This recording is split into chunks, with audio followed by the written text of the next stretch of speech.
Elizabeth, you have a question. I do. Thank you. Thank you so much for your time this evening and sharing your wisdom and insights with us. It's been really interesting and inspiring.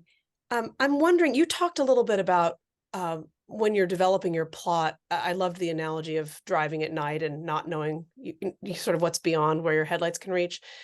I'm curious if you ever get stuck, like you don't know where to go next, and how you kind of work through that as a writer. No, I get stuck all the time. Right. And I'm touching my desk wood here, like, not in that horrible writer's block kind of way, but like you're saying, I just don't know what is going to happen next. So I just take a break. I give myself an official holiday and I say, okay, for the next 2 weeks, you're not going to show up at the desk. Just go relax. Right. And I watch movies and I read fiction of all sorts. I, go on my walks. I take my showers, which used to be a lot longer before I became a responsible citizen. And at some point, it suddenly happens, right? Or it has tended to happen in the past. Sometimes it takes a frustratingly long time. So, that nonfiction book, Geek Sublime, that happened because the novel that I'm working on currently, I was working on that. I had one of these episodes and I gave myself a holiday. It seemed to be going on for longer than usual. And I've always had this idea of writing something about the culture of programmers, right? Because like any other profession, it has its own lingo, it has its mythology. And I thought it was a magazine essay, right, for one of the glossies, and I would get paid. Right? That was also an intention. So I started writing that essay, and it kept getting longer and longer, and then it became a book, right?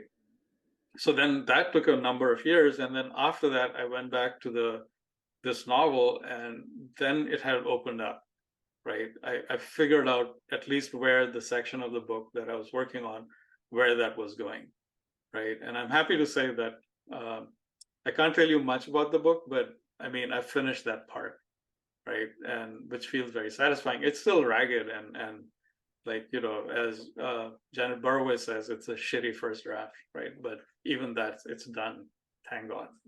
So I'm in the middle of the next part now. And again, I have no idea in the long run where it's going, but like, working day by day, I'm having my character go on a journey. I don't know. She has a better idea of where she's going than I do. I have a question, Vikram, about now that you mentioned your programming hat again. So it's like I'm moved to hear you talk about your students as your kids. You seem very considerate in what you tell them. Sounds to me like you're quite passionate about teaching. Sounds to me like you're compassionate about code. Sounds to me that you're compassionate about writing. You're passionate about film.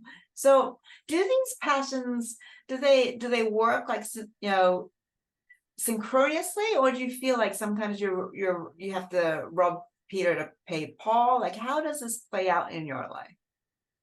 I mean, in Geek Sublime, I talk there about like, when I write fiction, it's like I was saying, it's fuzzy, right? I don't know where I'm going. And it's frustrating in that way. And programming is very much unlike that, right? So once you've decided this is the problem I'm going to solve, this is the program I'm going to make, you break that down into smaller pieces, and then you design a way to solve the little subsets, right? The little bricks, you make them, and then you try and fit them all together, right? And I don't know if any of you program, but inside a programmer's development environment, you run tests, right? And testing each piece of code, each discrete piece of code. And when you test it, you get like green check marks, or you get like, the big ugly red, like you failed things, right? So you can see success, right? Kind of instantly. And that's such a huge release from the fuzziness of writing fiction. So for me, often these things are, I guess, complementary is what one would call it, but they seem like relief from each other, right? And I think also they feed into each other, right? In some way. I mean, yeah. So they're all, I suppose, patterns, ways of thinking about the world in terms of patterns, right? So again, if you're a coder, you will have heard the phrase design patterns, which is like forms in fiction, right? How do you solve a problem?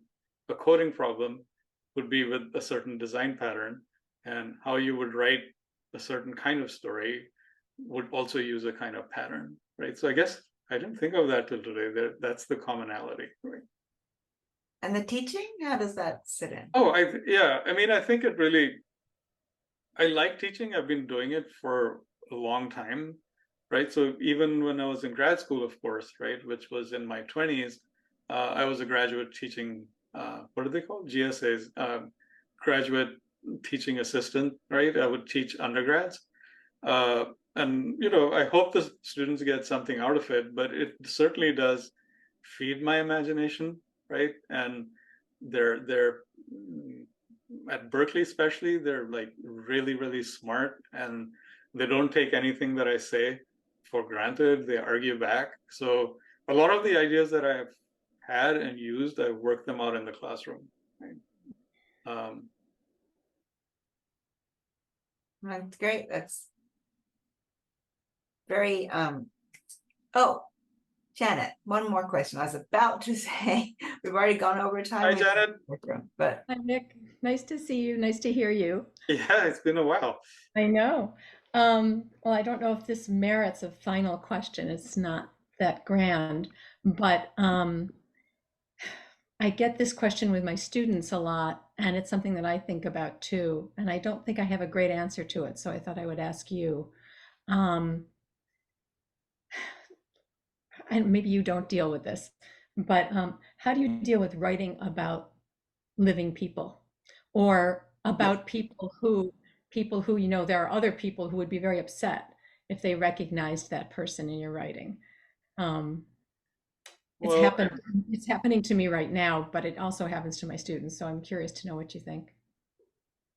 yeah, I mean, I guess the ethics of that is that you should change them as much as you can, right? So that like their friends don't necessarily recognize that person.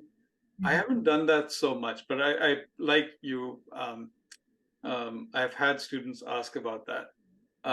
But then I think finally you have to go ahead and do it, right? Because it's,